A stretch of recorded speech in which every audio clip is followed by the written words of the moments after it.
Hello and welcome to Procrastination Station. This is a show about sustainable creativity and self sabotage.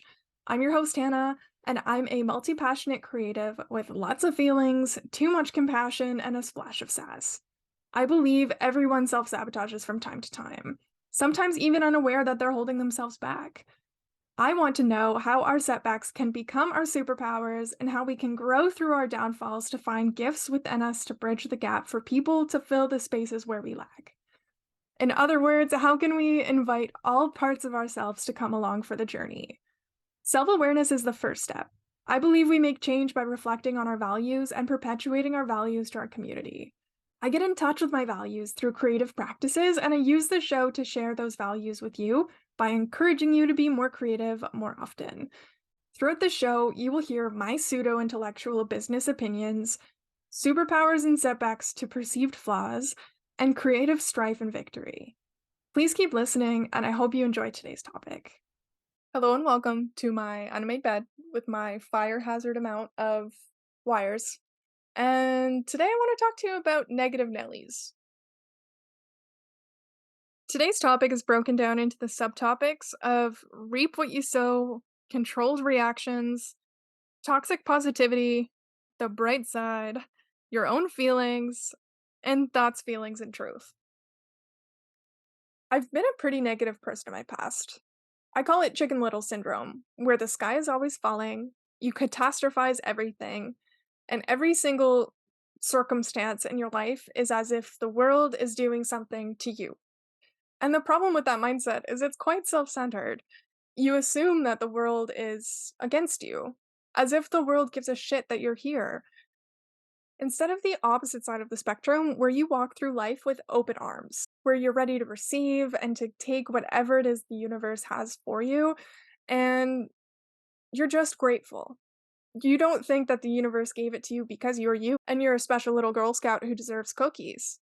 You walk through life with open arms so you can grasp onto opportunities and take on new things. And when you're more positive, it's a lot easier to step into gratitude.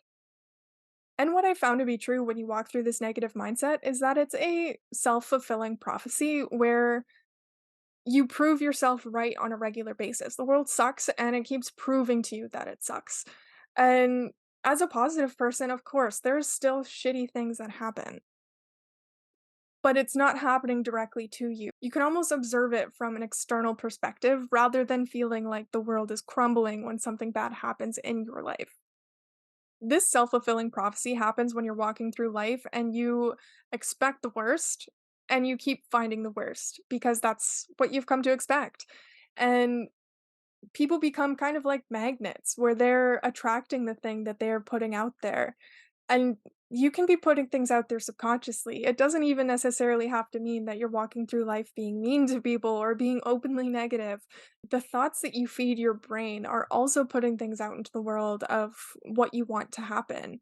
Even if you don't want that worst case scenario to happen, by putting your energy towards it and focusing on the negative side of things, you will continue to see proof towards your mindset. Your mindset needs proof to continue to operate the way that it does. And the best way to break a negative mindset is to find the exception. Your brain thinks things in absolutes. Whatever it is that you believe to be true, that is always true for everybody. As people, it's important to step outside of that sometimes and realize that there are so many different ways to get things done. There are so many people doing so many different things, and they are all accomplishing the same result of a happy life. And at the end of the day, I think that's all anybody wants is a happy life. So when you are constantly putting energy towards your negative thoughts, you're jeopardizing your ability to have a happy life. You need a happy life. Life is too short to be sad. It is too short to think the worst. And we're not entitled to anything being here on this planet. We have the opportunity to live a life, 90 years if you're lucky, to meet somebody that you love, to create something with your life, to leave a legacy. We are not entitled to any of it. So every single day that you wake up is a gift. It's a gift from above to say, you can keep going. I changed my mindset to be more positive by finding more positive examples in my life. and to also look at the things that I originally imagined as negative things and try and find some positives in those too. Like, for example, I've talked a lot about having migraines on the show, and one thing that they have taught me that's positive is that I get to take care of myself more than average. I get to have do nothing days more than average. And that's a gift. That's something I am so grateful for because I've learned how to take care of myself so thoroughly in exactly the ways that I need and that I want by the age of 25.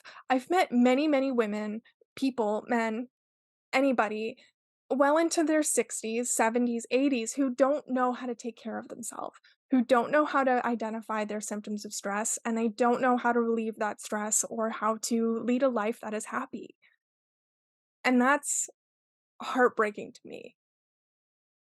And it just makes me so grateful to know that I've been practicing myself. I've been mastering myself. And I've been learning how to understand my warning signs so that I can catch them sooner and so that I can take care of them quicker. And I think for most people, the first step is understanding that they need to change that mindset. The hardest part is changing that mindset, doing that daily work, a daily practice to really push through some of these things that we've carried potentially since childhood and we have no idea where they came from. To really look at them critically and say, how does this serve me? Why does this serve me? And maybe some of your negative habits, they do serve you in some way, but that doesn't mean that you need to continue those forward if a different way would serve you better. Like when I was a kid and I would be invited to hang out with people that I didn't want to hang out with, I would fake a migraine. And then honestly, if you had them, you probably would too. But as an adult who aims to live truthfully, I cannot always just say, "Oh, I can't, I have a migraine." I have to learn how to tell people, "Not today, my bandwidth is at its max. Not today, my schedule is too full," whatever. I need to actually learn how to say those words to people, and I didn't learn how to say them when I was young. I never knew how to say no in the right way. And I don't fake migraines anymore.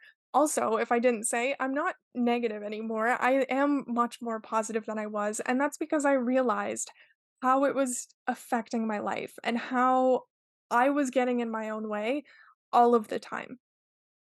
Not only using my migraines to get out of situations of hanging out with people, I also used them to get extensions if I was procrastinating and late. And I sometimes would actually get that migraine because I was procrastinating and I was late and I was under so much pressure and stress that a migraine happened and then I couldn't get it done. When my original plan was, yeah, if I leave this to the last minute, I'll be able to get it done. Yeah, right. And something a little bit funny in regards to reaping what you sow is I used to tell people, like, "I can't get this done because my headaches, I need a little bit more time." And then I would actually trigger a headache. Even though I could have probably gotten things done in the allotted amount of time, I would trigger my own headache by lying. Because I would overthink the lie and I would think maybe they can see it and they can tell, or maybe this just isn't fair to my peers, which is true. And I would get a migraine because I would feel so guilty, and I would end up proving to myself that I can't get things done in the allotted amount of time and I need extensions because my migraines. Instead of learning how to be the type of student, because at this time I was a child who gets the assignment assigned to them and that night makes headway on it, and then throughout the next couple of days they work on it and they get it done. Because when you're in school, they usually give you the median average of how long it takes to get things done, and I didn't always need extensions when I asked for them. I was just really being lazy, and that was a negative side to having those migraines. But the thing I'm really trying to say here is that there's positives too. There were negative consequences to being a migraine kid, but there was also some positives, and they're neither a good thing or a bad thing, they just are. I get headaches, and that's just a fact. It doesn't have to be a negative thing, and it doesn't have to be a positive thing. This moves me pretty easily into my next topic of toxic positivity. Now, we talked quite a bit about negativity and how that's a self-fulfilling prophecy and how you reap what you sow. But there's another side to the spectrum as well, which is toxic positivity. Toxic positivity refers to being the type of person who claims to be positive, but they end up negating clear and apparent negatives. So, what I mean by this is maybe somebody comes to you to say, my pet has become unalive. And I think most people understand how that is a terrible tragedy. A toxic positive person would say, that's not so bad. You still have your other pet. It doesn't work like that. Toxic positive people are on the other end of the scale of two absolutes. So there's negative Nellies and toxic positives. And I aim to live my life in the gray area. I like to neither be too positive or too negative. I like to lean towards the positive side, but I aim to be more so neutral and diplomatic. And sometimes I think that people don't try to be a toxic positive, but when it comes to somebody experiencing something negative, we don't know what to say. I have never met another person who knows what to say in a tragedy. It's hard. You feel like you're putting your foot in your mouth and you feel like you can't possibly think of the right things to say to comfort this person. And I'll tell you something, you don't. You don't know what to say to somebody who's experienced a tragedy. Nobody does. That's the thing. There's no one person who can use their words to help somebody move through a tragedy unscathed. I'm sorry, but it doesn't happen. What does help people move through their tragedies is being there. You don't have to say anything. You don't have to know the right words to shift their mind to somewhere happy because they're not happy and they're not supposed to be. If you were happy when you were in the midst of experiencing something terrible, you'd be a psycho. So it's more important to sit there and hold space for people and allow them to vent and allow them to say all their negative thoughts and just let them get it out without judgment so that you can then later, after they've processed their own feelings, if they need to, they can ask you for help if they need an action plan. But most people in times of stress or times of trouble, they're not looking for an action plan, they're looking for support. They're looking for ears. Hey, I'm chiming in to say a few things. Firstly, thank you for being here with me. Welcome, newcomers, and it's nice to have you again, frequent returners. A friendly reminder to anyone who relates to this podcast, please remember to subscribe, to share it with a friend, and to let me know on any of my social platforms what lands for you. Secondly, a short introduction on the business end of things. I'm a creative entrepreneur who creates courses. My first course is a marketing mastery course to help creative entrepreneurs strategize and free themselves from obligation in their business. Listen, I can't guarantee you money in your business from completing my course. Honestly, nobody can. I can, however, guarantee you strategic development in your marketing to help you learn to convert your audience into customers. I can also promise you accessible pricing structures in tiered formats. Thirdly, and lastly, if you're not a creative entrepreneur and you would like to support this channel to grow, tips are greatly appreciated. With your tip for the price of a coffee a week for the month, you also get a downloadable version of 9 activity sheets that cover the concepts in my course. These activity sheets will only be available at this price for a limited time, and I encourage you to save where you can. Please keep listening for the rest of our topic, and please wait until the end for a short introduction of my brand. Thank you again for being here, and let's carry on. And this moves me pretty easily into my next topic of controlled reactions. Both sides of the scale, every person on this planet is on a journey to understand how to control their reactions. When you're living a reactionary life, that's the chicken little syndrome. That's when you assume everything that happens on this planet is happening to you specifically. That's when something bad is happening in your environment and you feel personally responsible or even guilty for something that is outside of your control. I used to literally feel guilty for global warming because if I'm using my plastic water bottles here that my grandparents love to buy, that I'm contributing to greenhouse gases and the ice caps melting and the water levels rising, that it's my fault and that I need to feel terrible about it. That's that's not true. Controlling your reaction to things means moving more towards responding to things. That means maybe you go to bed mad sometimes because maybe you're not actually angry, you're just tired. Maybe that means that instead of yelling at your kids for doing something bad, you instead take a deep breath and you ask yourself, do they actually know that this was going to bother me? Do they understand the consequences of their behaviors yet? If those are no's, then you need to take a moment to take a breath before you start screaming. It's important to have emotional regulation in all relationships, romantic, platonic, and parental, all of them. Emotional regulation is a challenge. It's not easy. But for me, the main thing that I look out for is where the voice is coming from. My brain, she's a mean little scientist. She's a villain. She says rude stuff. My heart, she don't. She never says anything judgmental. I observe until the cows come home. I'm always observing my environment. But my heart does not have the capacity to judge. My brain judges myself all of the frickin' time, but my heart does not have the capacity. My heart always knows that I'm doing my best. And my gut is instinctual. My gut is based on my past experiences and what I believe to be true. And sometimes my gut can be wrong. I do think that it's important to develop a relationship with these different voices. I trust my gut a lot of the time, but not all of the time, because sometimes I'm relying on my gut to decipher if I'm in danger when my experience in this situation comes from a negative experience in the past. Where maybe I'm having an argument with somebody in my life right now, and it's not actually an argument, it's just a disagreement, but my gut is telling me that this will be explosive because that's what I've experienced in the past, not what's actually going to happen right now.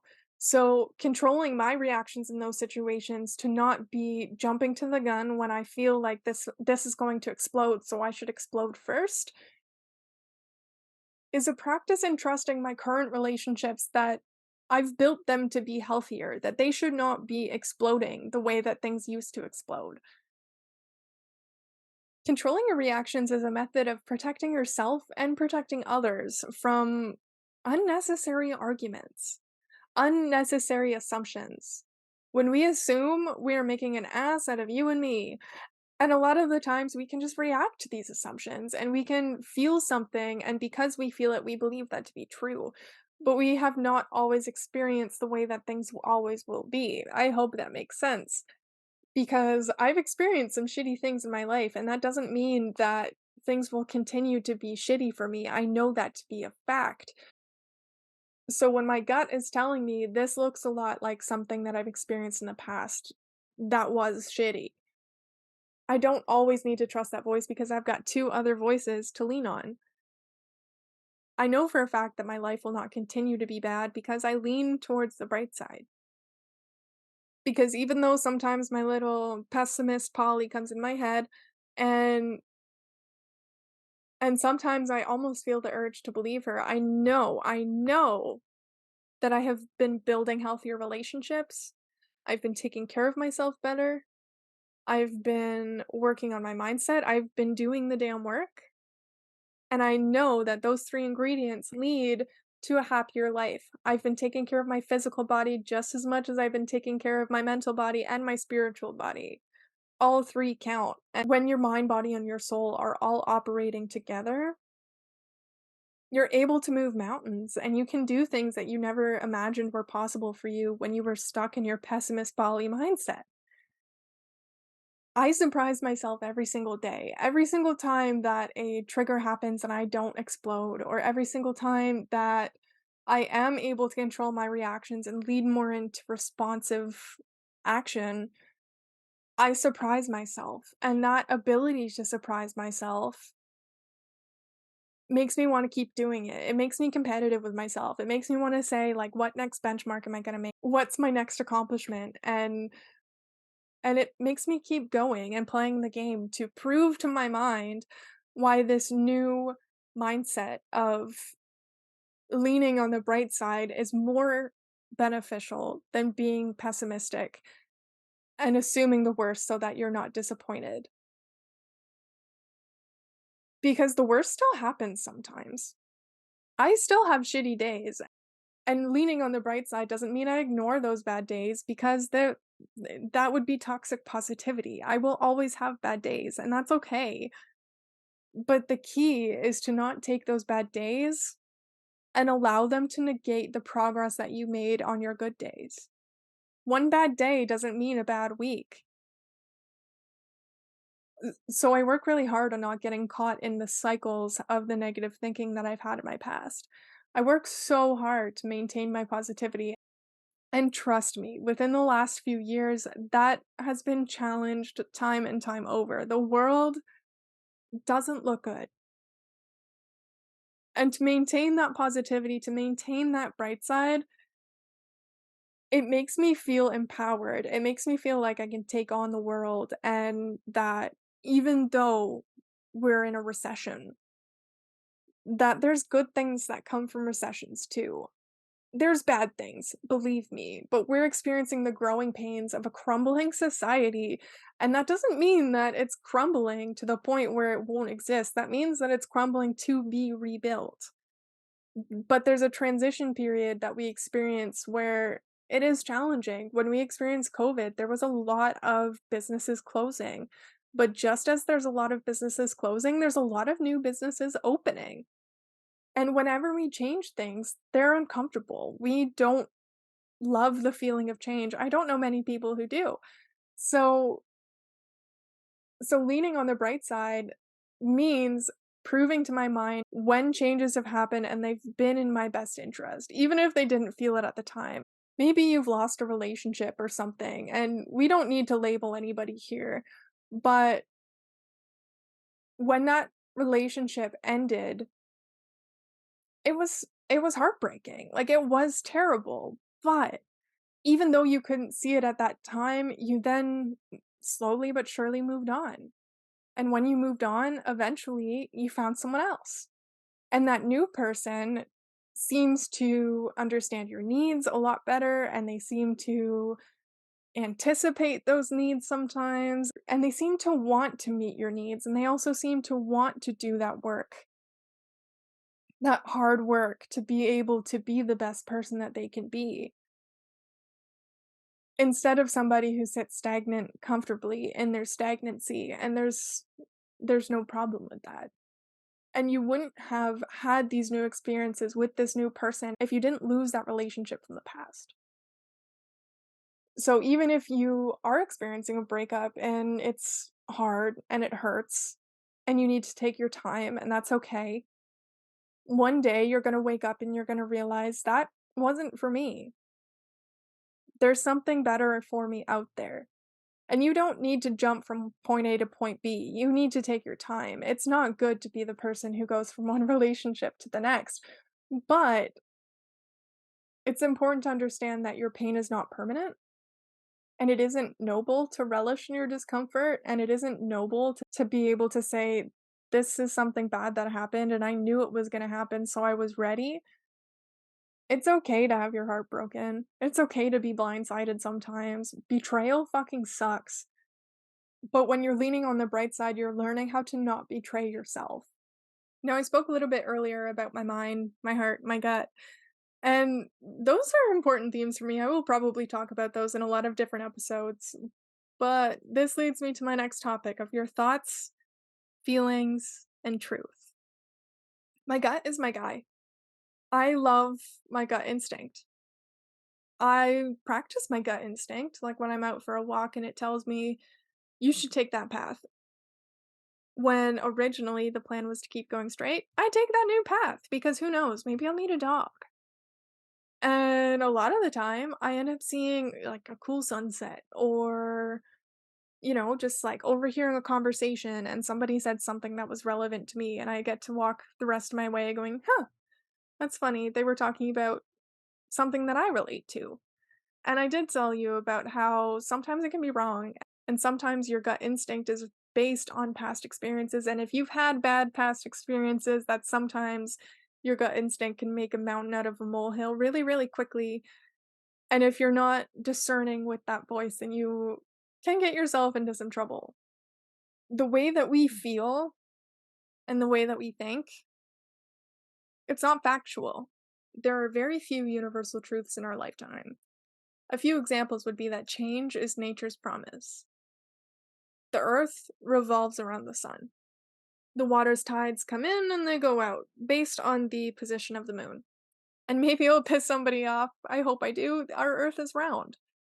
And when we understand this, that our thoughts and feelings are not necessarily always true, we develop a different relationship with our thoughts and feelings. We can become a scientist in our own mind where we are asking, where does this come from? Why does this serve me? How can I let this go? And something that made a really big difference for me was learning the difference between my thoughts and my feelings. I seriously don't have this one figured fully out yet, but I have a grasp on it. I'm starting. I'm a beginner with understanding the difference between my thoughts and my feelings. I've spoken to people in the past. They've told me you can say a lot without saying very much at all. As in, it's all thoughts, it's all what if, it's all brain, and never actually how you feel. And by understanding the difference, I notice things like my heart doesn't judge. Even if my brain sometimes wants to be mean, my heart doesn't. My heart does not want to be mean. And it also allows me to understand that my gut instinct can be wrong, that it can lead me down the wrong path, but it doesn't want to lead me down the wrong path. So if I'm allowing my heart and my gut and my head to all live in tandem with each other, I can be a lot more discerning of what opportunities serve me, of what direction to go. And I don't know if anyone else feels this way, but there's been times in my life where I felt compelled to not necessarily speak to my truth, but to speak to what I believe to be the right answer. I don't know where that comes from. I don't know what in my head tells me something else other than how I feel might be the right answer, but that's just something. That's people pleasing for you. What this means to me is there's been times in my life where I've been more willing to honor somebody else's truth rather than my own. That's not great. And when you're not honoring your own truth, it becomes difficult to sleep at night. It's hard to look yourself in the mirror and understand your own identity. It's hard to look yourself in the mirror and understand who you are. And it's a very uncomfortable place to live. By speaking to your own truth, you can let go of people who weren't aligned with your truth. When I started tackling my mindset and I really took seriously my journey to break free from my toxic mind, I lost so many people. Basically, anybody that I was friends with back in the day is not in my life anymore. And that's heartbreaking sometimes, but liberating other times because I get to completely reinvent myself as many times as I want. And there's nobody here to stop me. There's nobody here to say, but you can't do that. You're so and so. And when I was living in the way of speaking to what I believed was the right answer instead of my answer, I was so hypercritical all of the time where I felt there was always a microscope on me and there was always somebody here to tell me that I'm wrong. And when I was operating in a way where I was speaking more to somebody else's truth instead of my own, I was spending time with people who did not understand me. And not only that, I don't think they would have actually liked me if they found out who I was. And even worse than that, I would become somebody that I didn't like myself. And by now practicing speaking to my truth, I attract people who are a lot more like me, who have similar points of view, who have similar practices, similar crazy ideas, and it's just like a lot more balanced. We don't have to get upset at each other if somebody doesn't respond. We don't have to apologize ruthlessly if we don't respond. And we can relate to each other on the problems that we face every day. And that's really all you want in a friend is somebody who you can relate to, somebody who can share their experience. And by doing so, it makes your experience a little bit lighter and it helps you see things from a perspective that you hadn't thought of before. And that's different from trying to fit into somebody's perspective entirely. And this moves me pretty easily into my last topic of your own feelings. If you've ever been a people pleaser, or you've been somebody who focuses on giving the right answer instead of your answer, you might also be the type of person who takes on other people's feelings or experiences as your own. You might hear somebody talk about something terrible happening in your life and then go home and feel also equally terrible. And that's called empathy, and it's healthy. And just because you have empathy does not make you necessarily an empath. I do believe that there are empaths, but I also believe that some people they can kind of take it to an extreme and that actually lies in toxic positivity as well, where you can never ever understand how somebody experiences something. You can never fully grasp how they were affected, what they brought home with them afterwards, and how they carried that with them for however long. You cannot understand. Even if you went through the exact same thing, everybody processes things a little bit differently. And that's great. That's beauty. Empathy, people love to know that you want to understand. People love to know that you're willing to hear their perspective and really listen to it. That's such an admirable quality. It's such an admirable quality. Empathy is also a scale. You can practice empathy from a place of wanting to understand, of listening, of being there to hold space for somebody else. But you can also have a wall up where you are not absorbing that to be your own experience. If you have a lot of empathy, I know you know what I'm talking about. You can sometimes get so caught up in thinking how I would react in that situation if that had happened to me that you end up ruminating on that idea. It can almost hurt as if it did happen to you. So it's really important to have boundaries as an empathetic person so that you don't become a sponge to the people around you. And you can ask yourself sometimes, are these feelings mine? And if you're anything like me, I have a lot of empathy and I also have a lot of feelings. Like all feelings are kind of heightened. We have new terms to use now, like highly sensitive people. I don't know if I am one, but I am pretty sensitive. And that's a good thing. I love that about myself. But as a sensitive person, these feelings of empathy of what I would do if I were in your shoes, I can take it home and I can ruminate on it and all of those feelings of sadness and of just heartbreak that that other person was experiencing does become mine. And I can then fall into feeling sad the next day and the next day and it's challenging. But something that I've learned when I do come home from hanging out with somebody, let's say, and they tell me something about their life that was hard, first of all, I shake it out. And second of all, if I'm still feeling those feelings, I ask myself, are these feelings mine? And usually that's enough for me to say, no, you don't need to feel that way, it's not yours. And it's just a thought that comes in my head, just no, it's an answer, quick and easy. And other times I really need to convince myself, is this mine? Is this mine? And I need to dig deep into if it is mine or not. And it's never comfortable, but it does get easier. And the more that you have boundaries where you can protect your peace, the easier it becomes to not take on those things like a sponge, where you can be sorry for that person and you can comfort them in their time of need, but you do not need to wear that on you. And when you're speaking your truth, when you're taking on that whole journey, equally as important as understanding what feelings are yours, you can also learn to understand what thoughts are yours and which you're supposed to believe. I think we all know that our thoughts can play tricks on us sometimes and they can tell us things that aren't true, but where our attention goes, seeds grow. When we plant seeds on the positive side of our life, seeds will continue to grow there. And that's equally true on the opposite side of the spectrum. When you plant seeds on the negative side of your life, negativity will continue to grow there. And so your thoughts don't all need to be positive. You don't need to work yourself to the bone until all of your feelings are negative. Life will always have hard times.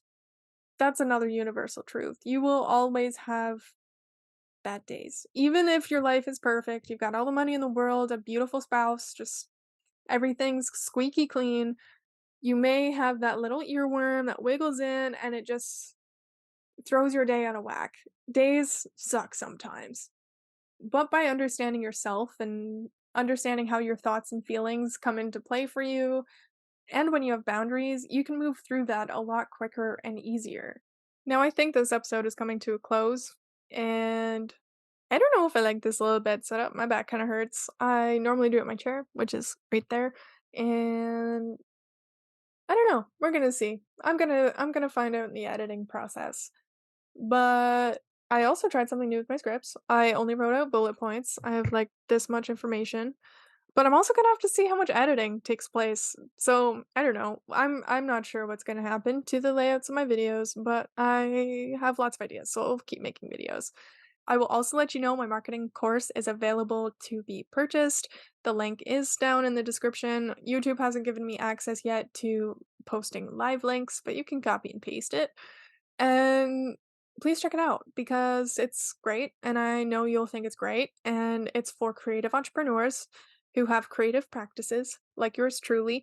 And it's a marketing course to help you develop your marketing system with content creation. I actually do have some ideas to make it even more cohesive than it already is. I have one episode that I'm gonna add to it. I just have to make it. And I also promise that if you buy it now, you will get the updated episode when it's finished. I will make sure that you have access to the entire thing. I will also let you know when it's live. So please don't hesitate to buy it now. My favorite thing probably about my course, I honestly am proud of the whole thing, but my favorite part is when I talk about language because that's when I practice most in my own business. So once I figured out my strategy of where I'm posting, when I'm posting, and how I'm going to promote myself between all of that, then it's to make sure my messaging works. Then it's to make sure that the language that I'm using resonates with my audience and that I'm not falling into the echo chamber of marketers in my space who all say the same thing and I'll give bad advice. Honestly, with my course, I do not want you to do things the exact same way as me. I don't necessarily give you ABC. You do one, two, three, your business will be successful because I don't believe in cookie cutter solutions for everybody. What I will teach you to do is how to make your content in a way that sells your offer. I will teach you about language. I will teach you about funnel creation. I will teach you about sales, but I am not going to teach you how to do it like me. I'm not going to teach you that Instagram is the best and you shouldn't use Instagram because that's what works for me. I want you to test everything. I want you to feel into everything. And I want you to do the best that you can with what you have, not to do what I do. If you do what I do, that's great. Hit me up. But that does not mean that I will teach you to do what I do. The main point of my course is to teach you how to sell in an online space. And it's challenging, it's not easy, and it also is not, again, a cookie cutter solution. Not every sales strategy is going to work with every audience because every audience is different and every salesperson is different. So I will help you create something that works for you and helps you maintain repeatable results, be that on your social media growth, on your sales growth. But I will show you how to use your content in a way where you can achieve those various goals. But anyway, thank you so much for being here. Let me know if you have any questions, and I'll catch you next time.